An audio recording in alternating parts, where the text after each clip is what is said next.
Tidak ada seorang hamba yang tertimpa masalah, kesusahan, kecil ataupun besar. Kemudian dia membaca, Allahumma inni abduka, ya Allah aku adalah hambamu.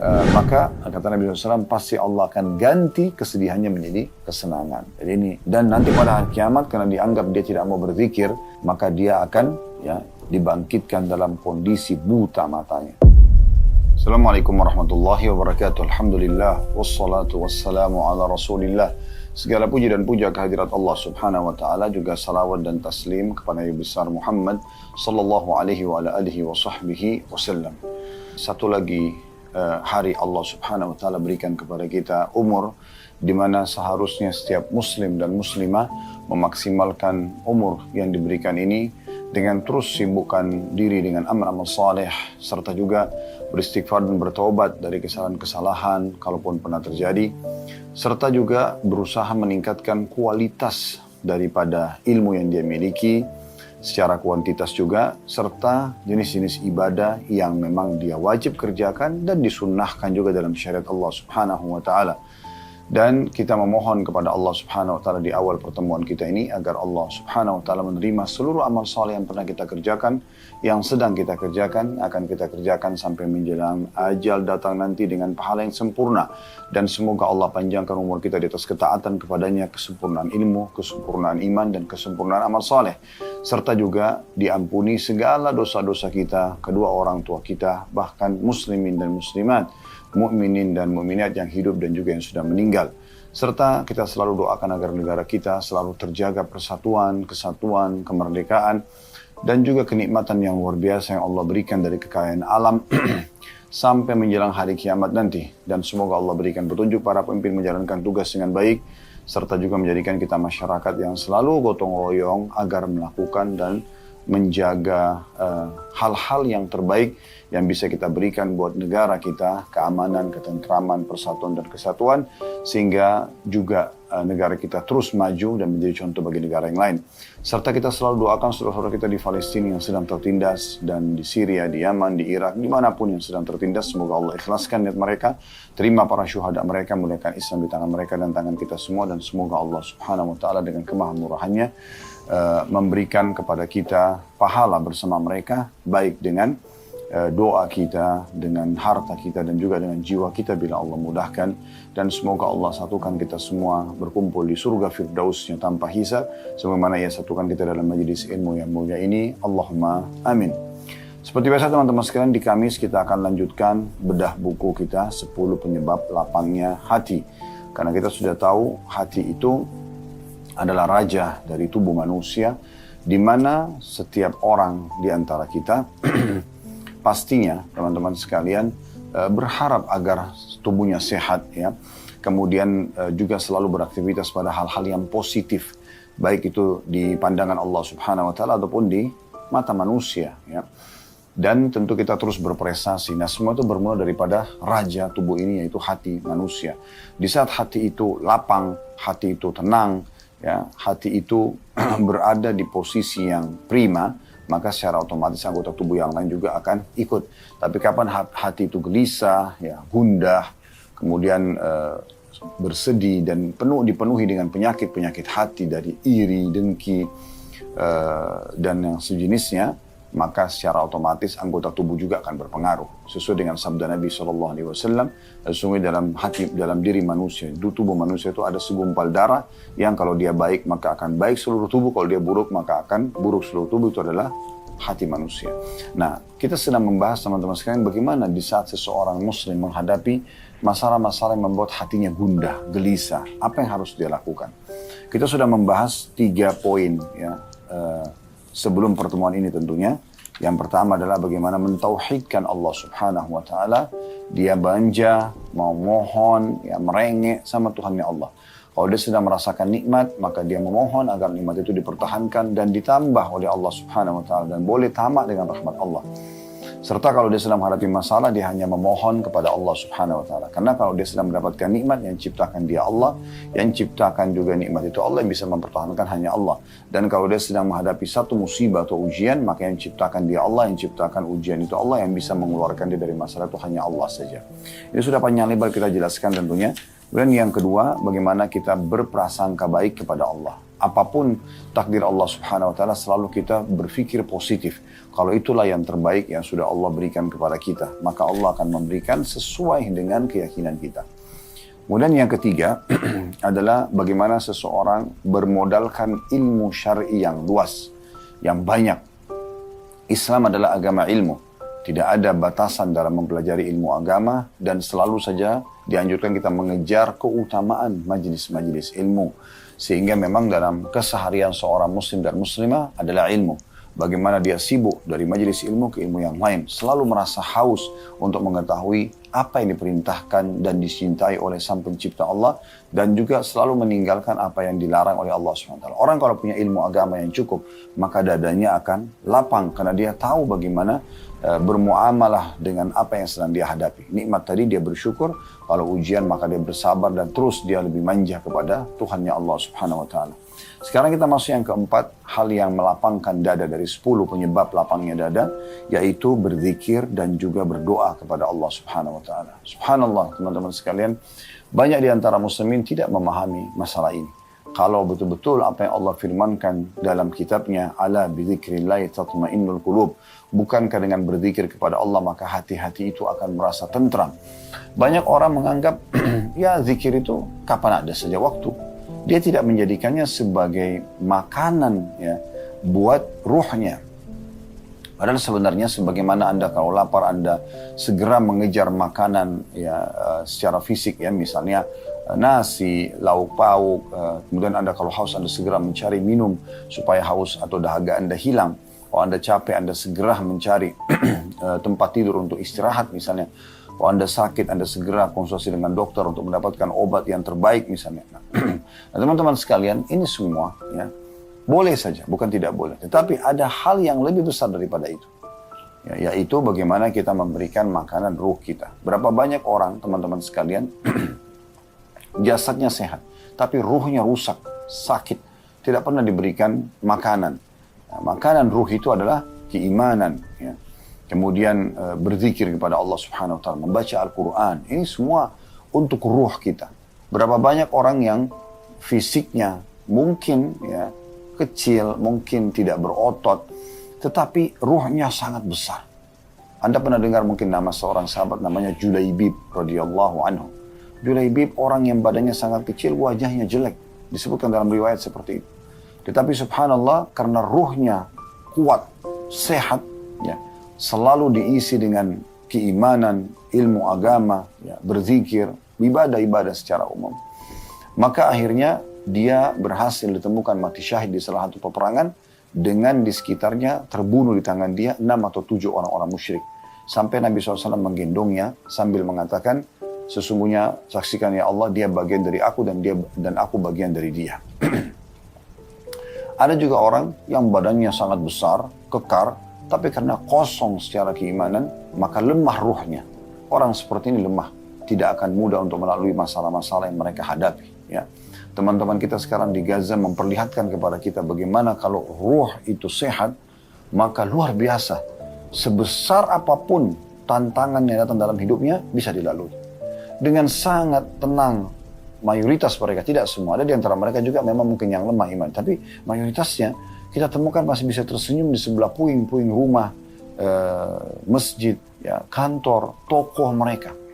Masih bisa tersenyum dan mengatakan Alhamdulillah di depan jenazah orang-orang yang mereka cintai.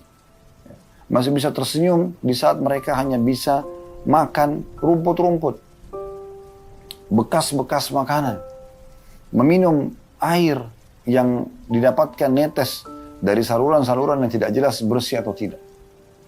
Mereka tidak usah bicara hal-hal yang besar seperti bisa tidur, bisa mandi. Nggak bisa buat apa-apa. Kematian di depan mata. Itu pun setiap saat bisa diserang dan dibantai oleh para penjajah yang semoga Allah ya, binasakan mereka dan selamatkan kaum muslimin dari kejahatan mereka. Tapi karena ruh mereka sangat kuat, mereka selalu berzikir, membaca Al-Quran. Mereka yakin dengan keimanan dalam hatinya, maka ruhnya sangat kuat, kekar sekali. Ya, kalau bisa dikeluarkan ruh tersebut lalu diperlihatkan bagaimana ototnya, bagaimana kokohnya dia, maka pasti orang akan merasa cemburu. Walaupun jasadnya mungkin secara manusia ini kecil. Tapi subhanallah ruh mereka sangat kuat. Nah itu, berapa banyak orang yang jasadnya kuat, jabatannya tinggi, tapi begitu ditimpa dengan sedikit musibah kecil, maka sudah cukup membuat dia kalang kabut dan tidak tahu harus melakukan perbuatan apa. Bahkan sampai pada tingkat mereka ada yang bunuh diri, ya, atau melakukan perbuatan-perbuatan dosa yang lebih besar lagi seperti mabuk-mabukan, ya, kemudian berzina dan segala macam yang membuat mereka makin jauh dari Allah Subhanahu wa taala. Teman-teman sekalian, zikir adalah makanan ruh yang dibutuhkan sekali. Jadi Anda harus merasa dia lebih Anda butuhkan daripada makanan di saat lapar, minuman di saat haus. Begitu juga dengan doa. Doa ini subhanallah alat, ya, perangkat yang Allah Subhanahu wa taala siapkan agar Anda langsung bermunajat dengan sang raja yang sebenarnya, sang pencipta alam semesta ini, zat yang maha kaya, yang maha kuasa, ya. Dan Allah Subhanahu wa taala tidak meminta Anda, ya, untuk melalui sekretaris khusus tanda kutip di sini. Anda tinggal menghadap kiblat, memuji Allah, walaupun dengan sederhana Anda mengatakan alhamdulillah, Anda membacakan salawat kepada manusia terbaik Nabi Muhammad SAW, kemudian Anda sampaikan hajat Anda, maka sudah cukup, ya. Dan ini Allah Subhanahu wa taala kekalkan dalam Al-Quran. Wa idza sa'alaka ibadi anni fa inni qarib. Hai Muhammad, kalau ditanyakan kepadamu oleh hamba-hambaku tentang aku, katakan aku sangat dekat. Ujibu da'watad da'i idza da'an. Aku akan terus menjawab permintaan orang-orang yang meminta kepadaku. Falyastajibu li wal yu'minu bi. Oleh karena itu mereka mohonlah kepadaku, lalu mereka beriman kepadaku. La'allahum yarshudun, semoga mereka mendapatkan petunjuk. Dan Nabi Muhammad SAW sudah mengatakan tidak ada seorang muslim di muka bumi yang berdoa kecuali Allah terima, hanya saja melalui salah dari 3 tahapan. Bisa diberikan langsung di saat itu, atau Allah hilangkan keburukan yang akan menimpa dia, ya, atau Allah akan simpankan yang dia panen dalam bentuk pahala pada hari kiamat. Cuma memang yang perlu digarisbawahi, jawaban doa yang Allah berikan sesuai dengan sistem atau sunnatullah yang Allah sudah ciptakan. Anda kalau lapar, Anda mengatakan, ya Allah hilangkan lapar saya. Tidak spontan laparnya hilang, tapi Allah mudahkan kita dengan sistem yang sudah Allah buat, hilangkan lapar oleh proses makan. Anda akan mendapatkan makanan, Anda akan bisa mengunyahnya, menelan melalui tenggorokan Anda, lalu dikelola dengan usus Anda, kemudian barulah lapar itu hilang. Anda capek, Anda mengatakan, ya Allah, hamba-Mu letih sekali, capek. Maka Allah buat Anda mengantuk, Anda bisa tidur beberapa jam, lalu kemudian Anda segar kembali. Apa saja, ya, Anda sakit misalnya, Anda mengatakan, ya Allah, hamba-Mu sakit, sembuhkanlah. Allah nggak lemparkan obat dari langit, tapi Allah mudahkan kita bertemu dengan dokter atau obat yang tepat, kemudian kita bisa sembuh. Setelah tentu melalui prosesnya, yaitu beberapa saat mengkonsumsi obat tersebut misalnya, baru Allah SWT berikan. Nah seperti itu kurang lebih gambarannya. Maka ini 2 hal yang luar biasa. Sebenarnya kalau dibahas zikir sendiri saja sudah luar biasa panjang bahasannya. Begitu juga kalau orang bahas doa juga panjang bahasannya. Ya, tapi penulis ini menyatukan keduanya, berzikir dan berdoa kepada Allah Subhanahu wa taala. Kita coba bacakan apa yang ditulis oleh penulis pada saat menjelaskan perkara yang keempat yang melapangkan darah dari 10 perkara di bahasan buku ini. Di halaman 17 bagian pegang bukunya, ya. Kata penulis di sini, wahai orang yang sempit dadanya dan keruh urusannya, angkatlah telapak tangan ketundukan kepada kekasih Anda. Sampaikan keluhan dan kesedihan Anda kepadanya. N-nya besar kata ganti Allah. Dan alirkan air mata di hadapannya. Ketahuilah, semoga Allah Azza wa Jal memelihara Anda, bahwa Allah Azza wa Jal lebih sayang kepada Anda daripada kasih sayang ayah, ibu, sahabat karib, dan anak-anak Anda kepada Anda. Terdapat beberapa jenis zikir mengenai hal tersebut di antaranya. Jadi di sini disebutkan beberapa jenis zikir dan juga sekaligus bisa dikatakan sebagian juga nanti akan disebutkan doa yang akan mengeluarkan Anda dari permasalahan Anda. Namun sebelum kita masuk panjang lebar teman-teman sekalian di contoh-contoh yang penulis sebutkan tentang zikir-zikir yang kalau Anda baca, maka Allah Azza wa Jalla akan menjadikannya penyebab masalah Anda selesai. Kita akan coba mengingatkan kembali tentang kedudukan zikir dan doa ini tentunya, ya. Supaya kita lebih termotivasi nanti lagi untuk mengaplikasikannya. Karena kalau kita langsung saja masuk, ini Bapak Ibu sekalian, zikir ini dibacalah, dihafallah. Mungkin dari 10, 100, 1000, 1 juta orang yang mendengarkan, mungkin yang mengikuti dan mengamalkan hanya segelintir saja. Karena mereka belum menanamkan dalam diri mereka keutamaan mengerjakan amal tersebut. Oleh karena itu kita akan menyebutkan tentang keutamaan berzikir dan berdoa. Nah, disebutkan misalnya masalah zikir dulu di dalam surah Al-Baqarah, surah nomor 2 ayat 152, Allah memerintahkan kita agar selalu berzikir kepadanya. Fadhkuruni azkurkum washkuruni wala takfurun. Ya, ingatlah kepadaku, kata Allah. Berzikirlah, maka aku ingat pula kepada kalian atau kepadamu. Dan bersyukurlah kepadaku. Termasuk bagian daripada zikir. Alhamdulillah. Maka janganlah kamu mengingkari nikmatku.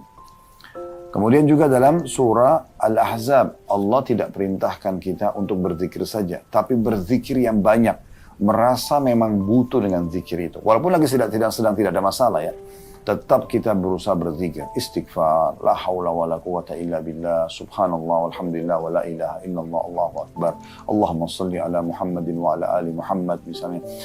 Kita berzikir, la haula wa la quwata illa billah, misalnya subhanallah wa bihamdi, subhanallahil azim. Banyak sekali zikir-zikir la ilaha illallah dengan segala jenisnya, ada la ilaha illallah saja, ada la ilaha illallah wahdahu la syarikalah, lahul mulku wa lahul hamdu wa huwa ala kulli syai'in qadir. La ilaha illallah wahdahu la syarikalah, lahul mulku wa lahul hamdu yuhyi wa yumiit wa huwa ala kulli syai'in qadir. Banyak, ada juga la ilaha illallah wahdahu la syarikalah, lahul mulku wa lahul hamdu biyadil khair wa huwa ala kulli syai'in qadir. Dengan segala macam jenisnya, semua itu teman-teman dilakukan di saat kita sedang lapang dan sedang sempit. Kalau lapang akan menambah derajat kita di surga dan juga menambah pahala kita. Dan juga karena Allah perintahkan dalam dalil tadi sudah kita bacakan Al-Baqarah 152. Sekarang kita akan bacakan juga surah Al-Ahzab insyaAllah surah nomor 33 ayat 41. Tentang perintah Allah untuk berzikir. Ya. Anda baca dan di saat Anda sedang sempit maka dia akan menjadi solusi dari permasalahan Anda. Allah berfirman, Ya ayyuhalladzina amanu dzkurullaha dzikran katsira. Wahai orang-orang beriman berzikirlah kepada Allah dengan zikir yang banyak. Banyak. Kalau Anda cuma mengandalkan zikir habis sholat saja, itu bagian kecil daripada zikir yang harusnya Anda amalkan dalam keseharian. Ya, sebagian salaf bahkan ada yang beristighfar dalam sehari sampai 1000 kali misalnya. Ya, karena kan mengulang-ulanginya ya. Sekali berzikir bisa sampai 100 kali. Sebagaimana para sahabat mengatakan, kami menghitung Nabi SAW dalam satu majlis ya. Mengatakan, Rabbighfirli wa tub alayya. Wahai Tuhanku maafkanlah aku dan terima taubatku. Itu dalam satu majlis sampai 100 kali. Berarti majelis yang lain mungkin beliau akan membaca lagi. Jadi zikir yang sangat banyak. Kemudian juga di dalam firman Allah Subhanahu wa taala yang lain, Al-Ahzab juga masih sama di ayat 35-nya, وَالذَّاكِرِينَ اللَّهَ كَثِيرًا وَالذَّاكِرَاتِ أَعَدَّ اللَّهُ لَهُمْ مَغْفِرَةً وَأَجْرًا عَظِيمًا. Laki-laki dan perempuan yang banyak berzikir, mengingat Allah dan juga menyebut-nyebut nama Allah, maka Allah telah menyediakan untuk mereka ampunan dan pahala yang besar. Pahala yang besar. Ya. Kemudian dalam surah Al-A'raf, ayat surah nomor 7 ayat 205, yang berbunyi, وَاذْكُرْ رَبَّكَ فِي نَفْسِكَ تَضَرُّعًا وَخِيفَةً وَدُونَ الْجَهْرِ مِنَ الْقَوْلِ بِالْغُدُوِّ وَالْآصَالِ وَلَا تَكُنْ مِنَ الْغَافِلِينَ. Dan sebutlah nama Rabbmu dalam hatimu dengan merendahkan diri dan rasa takut, dan dengan tidak mengeraskan suara, teriak-teriak maksudnya ya. Di waktu pagi dan petang, dan janganlah kamu termasuk orang-orang yang lalai. Termasuk orang-orang yang lalai. Begitu juga dengan sabda Nabi SAW di dalam hadis yang diriwayatkan oleh Bukhari di jilid 11 halaman 208. Kata Nabi SAW, "Mathalul ladzi yadhkuru rabba wal ladzi la yadhkuru rabba mathalul hayy wal mayyit." Perumpamaan dan perbedaan antara orang yang berzikir kepada Tuhannya dan orang yang tidak berzikir seperti orang mati dan orang hidup. Ya.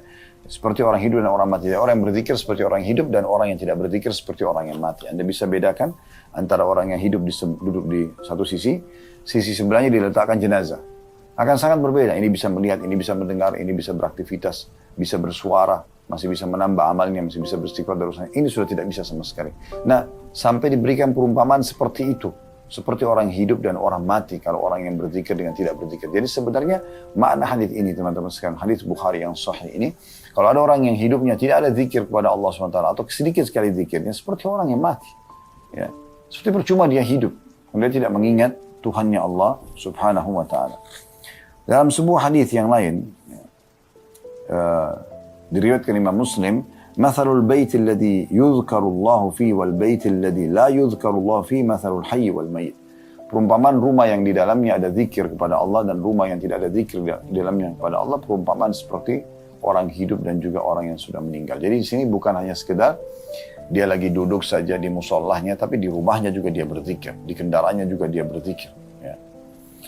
Kemudian dalam hadis yang lain juga, hadis yang diriwayatkan oleh Tirmidzi di jilid 5 halaman 459 dan di Ibnu Majah juga di jilid 2 halaman 1245 dan ini disahihkan oleh Syekh Albani di mana Nabi SAW bersabda, ala unabbi'ukum bi khairi amalikum, mau enggak aku tunjukkan kepada kalian amal kalian yang paling baik, wa azkaha inda malikikum, dan paling suci di sisi Tuhan kalian, yang paling maksimal pahala yang bisa kalian dapatkan, wa arfa'iha fi darajatikum, dan yang paling cepat melejitkan derajat kalian di surga, wa khairi lakum min infaqid dhabi wal wariq, dan lebih baik bahkan pahalanya daripada kalian menginfakkan emas dan juga uang-uang kertas, wa khairi lakum min an talqaw aduwakum fatadribu anaqahum wa yadribu anaqakum, bahkan lebih baik lagi daripada kalian bertemu dengan musuh kalian lalu kalian menebas leher mereka, membunuh orang-orang lawan musuh-musuh agama di medan perang, atau kalian dibunuh sehingga kalian mati syahid. Maka para sahabat mengatakan, qalu bala, siapa yang nggak mau? Ditunjukkan amalan, yang amalan ini paling baik di antara semua amalan yang paling baik. Kemudian paling suci di sisi Tuhan Allah Subhanahu wa taala, paling cepat mengangkat derajat, dan lebih baik daripada berinfak dengan emas dan juga uang-uang kertas, lebih baik bahkan daripada perang jihad, membunuh musuh atau kita dibunuh. Maka sahabat langsung merespon, bala, tentu ya Rasulullah. Kata Nabi SAW, zikrullahi ta'ala, mengingat Allah yang maha mulia. Gitu. Jadi ini luar biasa kedudukan zikir itu. Kemudian juga dalam hadis yang lain, riwayat Bukhari, jilid 8 halaman 171, dan Imam Muslim jilid 4 halaman 2061, di mana Rasulullah SAW bersabda, yaqulullahu ta'ala, Allah yang maha tinggi berfirman, ana inda dhanni abdi bi, saya sesuai dengan prasangka hambaku. Wa ana ma'ahu idza dzakarani, dan aku selalu bersamanya kalau dia mengingatku, berzikir kepadaku. Fa in dzakarani fi nafsi dzakartu fi nafsi, kalau dia mengingat aku di dirinya maka aku akan ingat juga dia di diriku. Wa in dzakarani fi mala'in dzakartu fi mala'in khairin minhum, kalau dia menyebutku tetap berzikir walaupun di depan orang umum, maka aku akan juga menyebut-nyebutnya di kelompok yang lebih baik daripada mereka, maksudnya dari kalangan malaikat, lebih baik daripada manusia. Wa in taqarraba ilaihi shibran taqarrabtu ilaihi dhira'an, kalau dia berusaha mendekatkan diri kepadaku sejengkal saja, maka aku akan dekatkan diri kepadanya satu hasta. Wa in taqarraba ilaihi dhira'an taqarrabtu ilaihi ba'an, dan kalau dia mendekatkan kepadaku diri satu hasta, aku akan dekatkan diri kepadanya satu depa. Wa in atani yamshi ataitu harwala, dan jika dia datang kepadaku dengan berjalan, maka aku akan datang kepadanya sambil berjalan cepat. Maknanya, kalau orang berzikir kepada Allah, selalu mengingat Tuhannya, ini pahalanya sangat besar, cepat mengangkat derajat, ya, lebih baik daripada semua jenis ibadah termasuk jihad, sedekah, dan juga teman-teman sekalian, dia akan membuat kita sangat dekat dengan Allah Subhanahu wa taala. Di dalam hadis yang lain, Abdullah bin Busr radhiyallahu anhu mengatakan, ada seorang laki-laki pernah berkata kepada Nabi SAW, ya Rasulullah, sesungguhnya syariat Islam telah banyak bagiku. Aku tidak tahu harus mengerjakan bagaimana semuanya ini. Sudah banyak. Oleh karena itu beritahukan aku sesuatu yang aku bisa pegang teguh. Di antara semua itu aku selalu menjaganya, rutin. Tentu itu selain yang wajib-wajib ya. Kayak sholat itu tidak dibahas lagi. Tapi amalan-amalan tambahan. Maka kata Nabi SAW, la yazalu lisanuka ratban min dzikrillah. Hendaklah lidahmu selalu basah dengan berzikir atau mengingat Allah Subhanahu wa ta'ala. Hadis riwayat Tirmidzi, jilid 5 halaman 458. Ini luar biasa, ya. Bagaimana kita bisa tahu atau kita melihat ya keutamaan zikir, dan tentu kalau kita ingin bahas ini tentang keutamaan zikir luar biasa banyaknya, ya, luar biasa banyaknya. Dan tentu saja teman-teman sekalian, orang yang membaca Al-Quran masuk dalam berzikir kepada Allah Subhanahu wa taala, membaca kitabullah termasuk bagian daripada zikir. Dan Nabi SAW mengingatkan, bahkan mengancam ya, kalau ada orang-orang yang tidak sibuk dengan zikir ini. Sebagaimana dalam sabda beliau, man qa'ada maq'adan lam yadhkurillaha fihi kanat alaihi minallahi tira. Siapa yang duduk di satu tempat lalu tidak berzikir kepada Allah, maka pastikan dia akan mendapatkan sesuatu yang membuat dia menyesal dari sisi Allah. Artinya bisa saja Allah hukum, wa man ittaja'a madja'an la yadhkurullaha fihi kanat alaihi minallahi tira.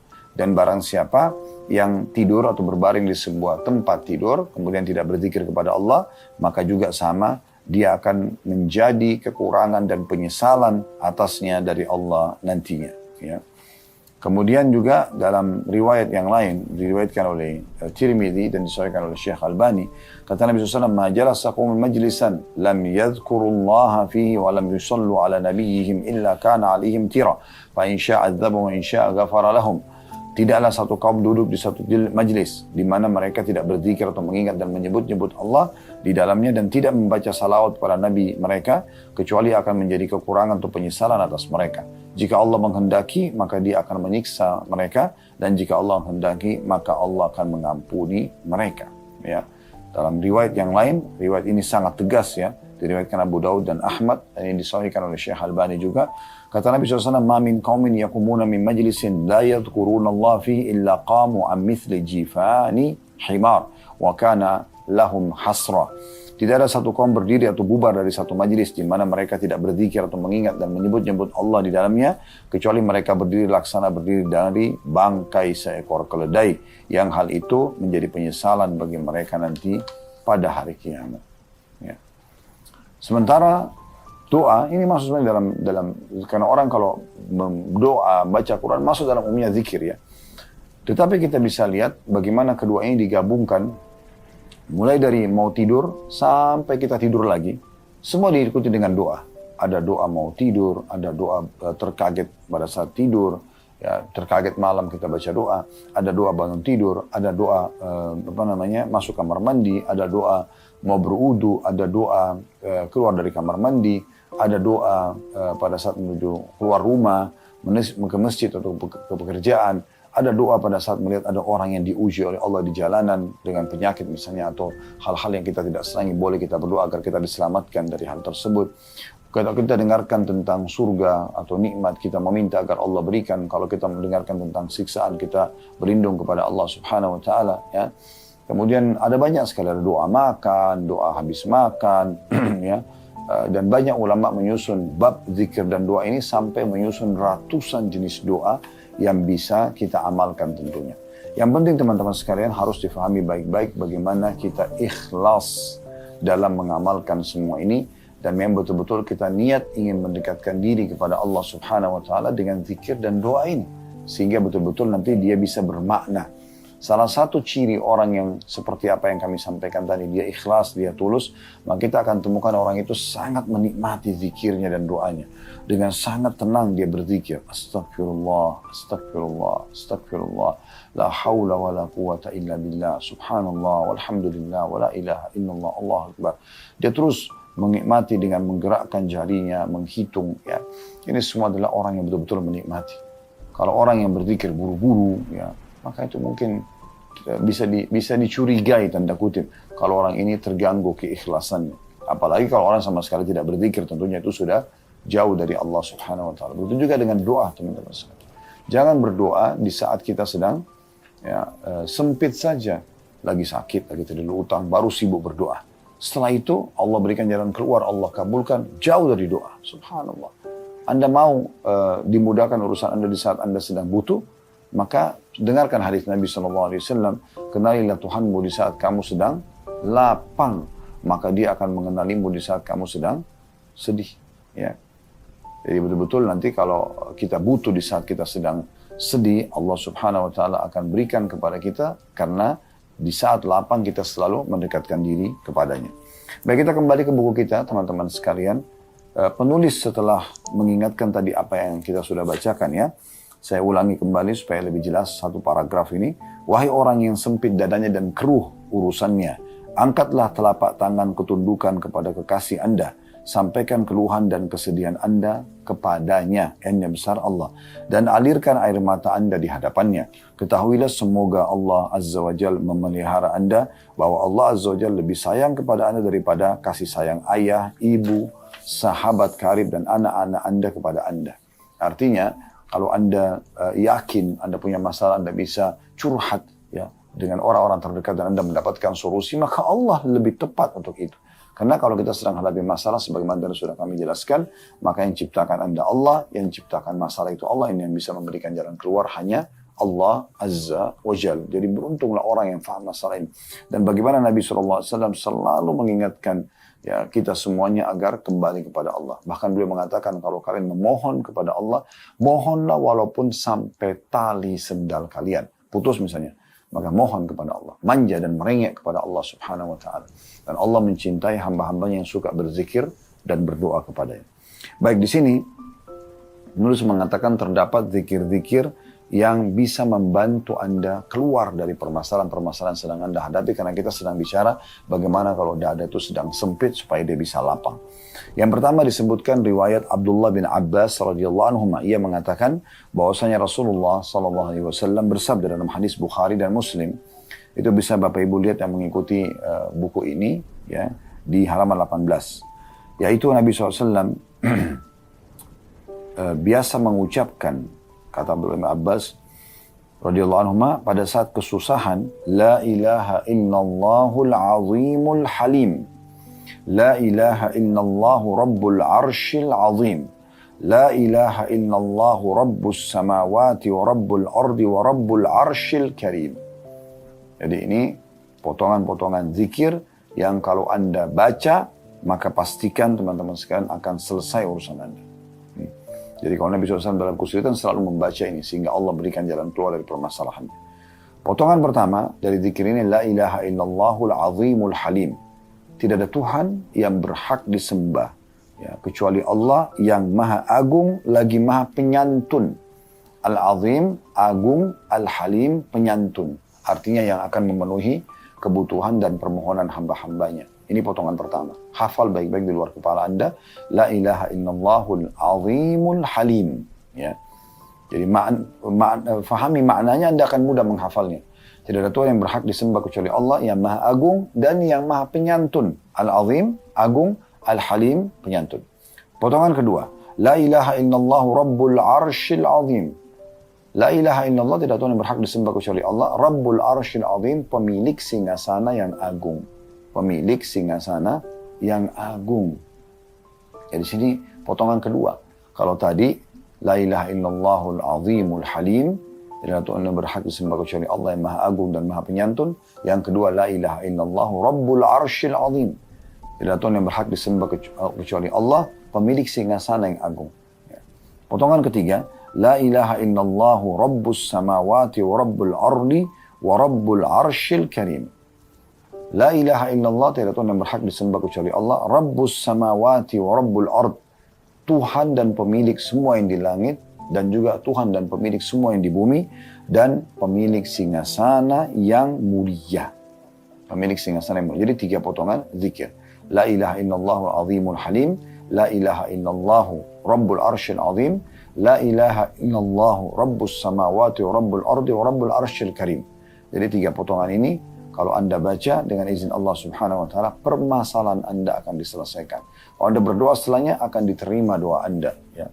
Sebagaimana dijelaskan dalam keutamaan zikir ini. Yang diriwayatkan oleh Bukhari dan juga Muslim. Yang kedua teman-teman sekalian, riwayat Abdullah bin Mas'ud radhiyallahu anhu, ia mengatakan bahwasanya Rasulullah SAW bila mengalami kesusahan atau kesedihan, beliau mengulangi dan mengucapkan doa, Ya Hayyu Ya Qayyum birahmatika astaghith. Ya, ini pendek. Ya Hayyu Ya Qayyum, wahai zat yang maha hidup dan lagi maha mengurus ya, makhluknya. Atau terus menerus mengurus makhluknya. Dengan rahmatmu lah aku memohon bantuan. Ini diriwayatkan oleh Al-Hakim dan disahihkan oleh beliau dalam kitab Mustadraknya. Ya Hayyu Ya Qayyum birahmatika astaghith. Ya, yang zat yang maha hidup dan terus menerus mengurus makhluknya, dengan rahmat-Mu lah aku memohon pertolongan. Ini yang kedua. Yang ketiga teman-teman sekalian ditawarkan oleh penulis di sini adalah hadis Abu Bakar radhiyallahu anhu, bahwa Rasulullah SAW bersabda dalam hadis yang sahih diriwayatkan Abu Daud dan juga Ibnu Hibban. Kata Nabi SAW, da'awatul makrub, doa-doa saat kesusahan supaya dapat jalan keluar, ialah, bacalah, Allahumma rahmataka arju fala takilni ila nafsi tarfata ain wa aslih li sya'ni kullahu la ilaha illa ant. Artinya, Allahumma rahmataka arju, ya Allah rahmatmu lah yang aku harapkan. Fala takilni ila nafsi, maka jangan engkau menyerahkan aku kepada diriku sendiri, tarfata'in, sekejap mata pun. Wa aslih li sya'ni kullahu, la ilaha illa ant. Maka perbaikilah semua keadaanku. Sempurnakanlah semua keadaanku dan urusanku. Tidak ada ilah atau Tuhan yang berhak disembah dengan benar kecuali Engkau. Ya, jadi ini potongan doa yang luar biasa. Nabi SAW memang sudah sebutkan, ya bukan sebagai opsional, tapi sebagai inti daripada solusi keluar dari satu kesulitan atau kesedihan. Yaitu dengan membaca Allahumma rahmataka arju. Ya Allah rahmatmu lah yang aku harapkan. Fala takilni ila nafsi tarfata ain. Jangan engkau biarkan aku sekejap pun untuk mengambil keputusan sendirian. Ya. Wa aslih li sya'ni kullah. Dan perbaiki semua keadaanku. Mudahkan semua urusanku. La ilaha illa ant. Tidak Tuhan yang berhak disembah kecuali Engkau. Kita ulangi dari awal ya. Jadi poin yang pertama, Anda di hadis yang pertama, la ilaha illallahul azimul halim. La ilaha illallah rabbul arshil azim. La ilaha illallah rabbus samawati wa rabbul ardi wa rabbul arshil karim. Ini yang pertama. Yang kedua, ya, kita membaca tadi, ya hayyu ya qayyum birahmatika astaghith. Ya. Ini zikir yang kedua. Zikir yang ketiga, Allahumma rahmataka arju, fala takilni ila nafsi tarfata ain, wa aslih li sya'ni kullah, la ilaha illa ant. Sekarang kita perhatikan teman-teman sekalian, maknanya sangat dalam ya. Ini zikir yang ketiga. Ya Allah, rahmatmu lah yang aku harapkan. Rahmat maksud dalamnya, ini terjemahnya bahasa Indonesia karunia ya. Maksud dalamnya rezeki, bertemu kebutuhan, dimaafkan dosa, solusi dari permasalahan. Jadi ini luar biasa nih ya. Rahmat itu kita minta. Kemudian kita mengatakan, fala takilni nafsi tarfata'in. Jangan engkau biarkan aku yang ambil keputusan. Berarti menandakan manja banget sama Allah ini ya. Manjanya luar biasa sampai-sampai dia tidak mau ya sekejap mata pun mengambil keputusan sendiri. Biarkan Allah yang putuskan. Pernikahan, pekerjaan, apalah semua keputusan itu, biarkan Allah yang putuskan. Ya. Maka ini sangat baik untuk dia baca. Ini memang Nabi sudah bilang da'watul makrub. Doa-doa yang akan memberikan solusi dari permasalahan. Lalu kita bilang, wa aslih li sya'ni kullah. Oleh karena itu, perbaiki semua urusanku. Semuanya. Tidak ada terkecuali. Apapun. Kecil sampai besar. Semuanya yang kau ambil alih ya Allah. La ilaha illa ant. Tidak Tuhan yang berhak disembah. Kecuali Engkau. Baik, selanjutnya. Zikir yang keempat. Hadits Abdullah bin Mas'ud radhiyallahu anhu. Ia mengatakan. Bahwasanya Nabi SAW bersabda. Tidaklah seorang hamba tertimpa kesusahan atau kesedihan. Lalu dia mengucapkan. Allahumma inni abduka. Ya Allah, sungguhnya aku adalah hambamu. Wabnu abdika, dan anak dari hamba laki-laki, maksudnya anak daripada ayahku. Wabnu amatika, dan anak dari hamba perempuanmu, maksudnya ibu kita. Nasiyati biyadik, ubun-ubunku di tanganmu. Madin fiya hukmuk, berlaku keputusanmu padaku. Adlun fiya qada'uk, adil hasil keputusanmu kepadaku.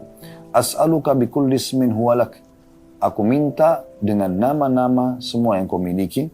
Sammaita bihi nafsak, engkau menamakan itu dirimu. Au anzaltahu fi kitabik, atau engkau turunkan dalam kitabmu.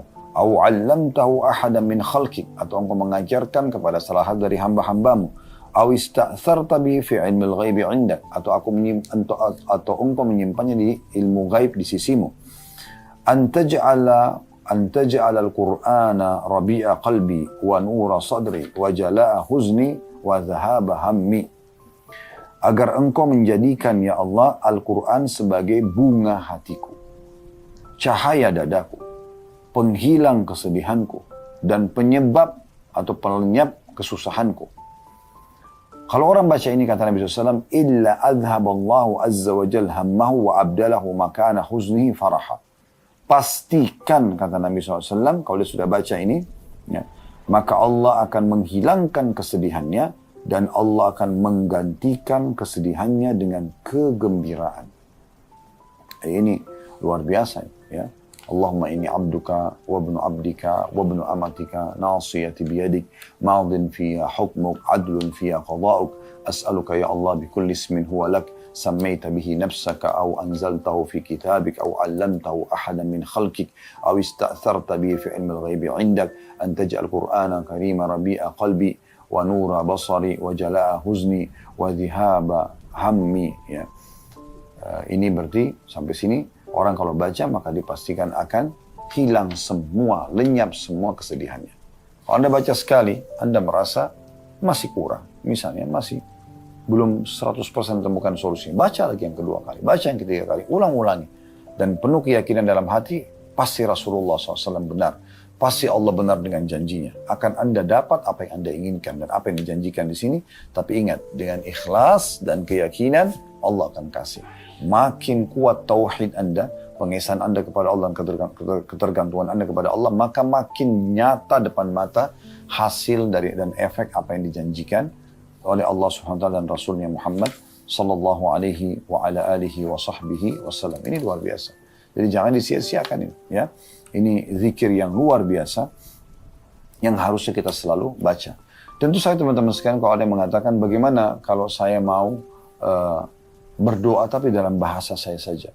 Saya berkeluh kesah dengan Allah, saya tanda kutip bercengkrama di sini, menangis, merengek, manja kepada Allah dengan bahasa saya dan saya bahasakan langsung permasalahan saya. Boleh nggak? Boleh saja, tidak masalah.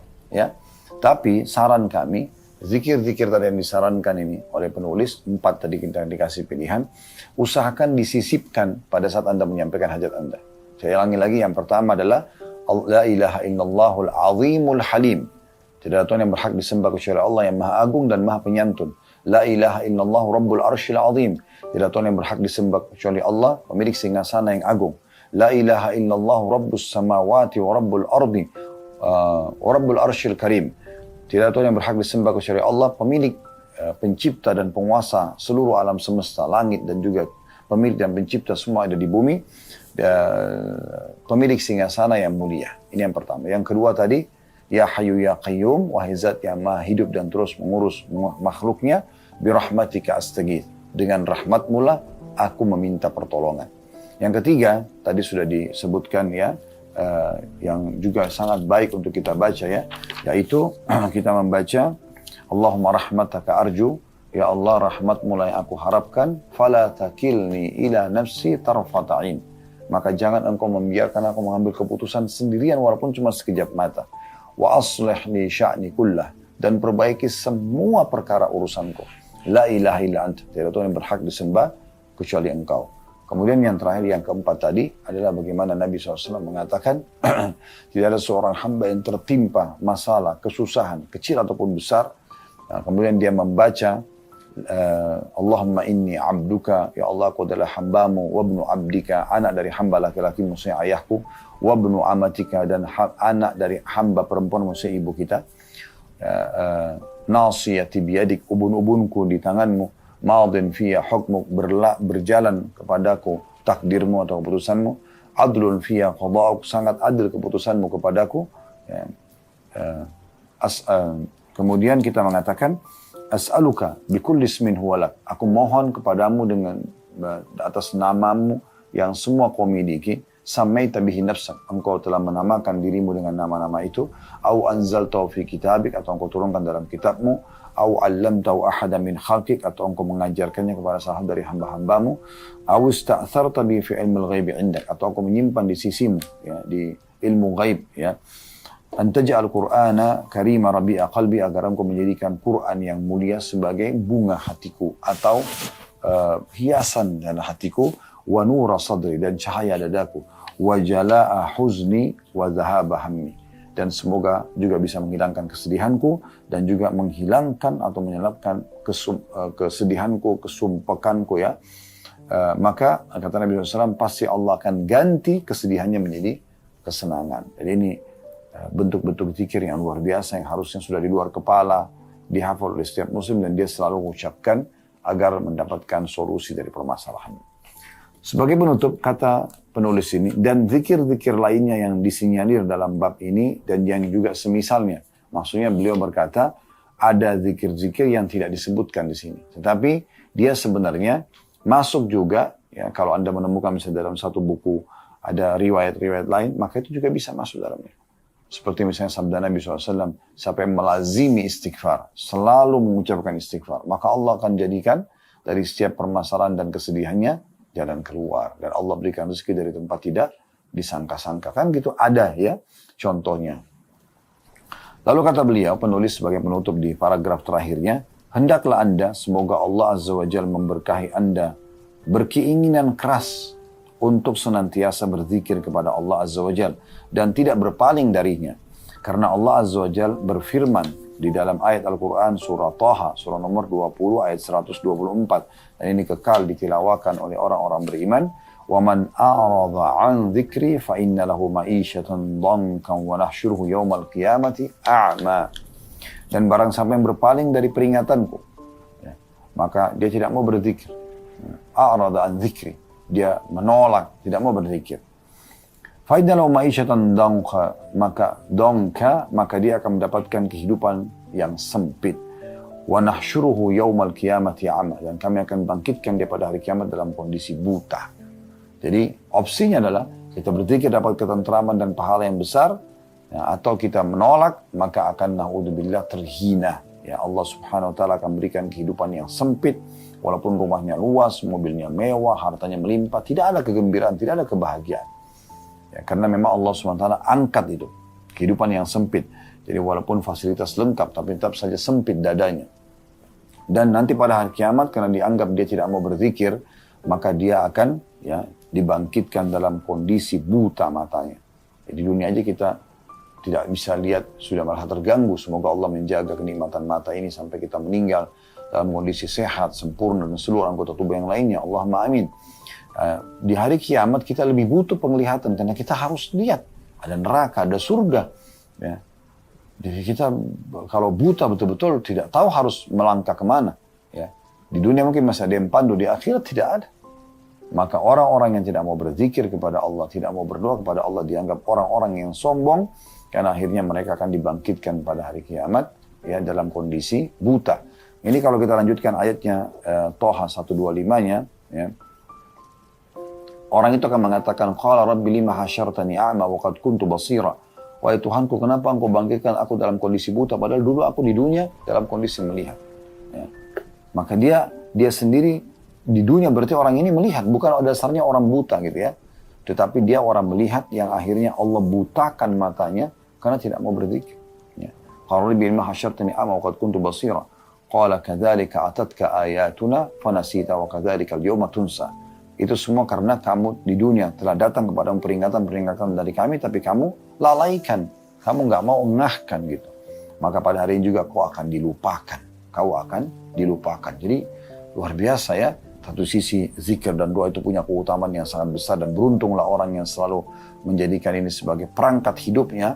Dia manja, dia merengek, dia mohon pada Tuhannya, nikmat untuk dipertahankan, ujian untuk diberikan jalan keluar, dan juga dia akan mendapatkan yang terbaik nanti balasannya di akhirat. Allahu a'lam.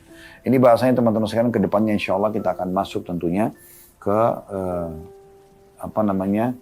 poin yang kelima dari 10 poin penyebab lapangnya dada, itu bersegera meninggalkan kemaksiatan dan muhasabah atau introspeksi diri. Semoga Allah Subhanahu wa taala menjadikan kita orang yang selalu berzikir, selalu berdoa kepadanya, dan selalu saja mendekatkan diri kepada Allah Subhanahu wa taala, menikmati ibadah-ibadah tersebut sehingga selalu saja mendapatkan solusi dari permasalahan, dan juga selalu bisa bersyukur terhadap nikmat yang ada sehingga Allah selalu tambah dan Allah berikan balasan yang besar nanti pada hari kiamat nanti.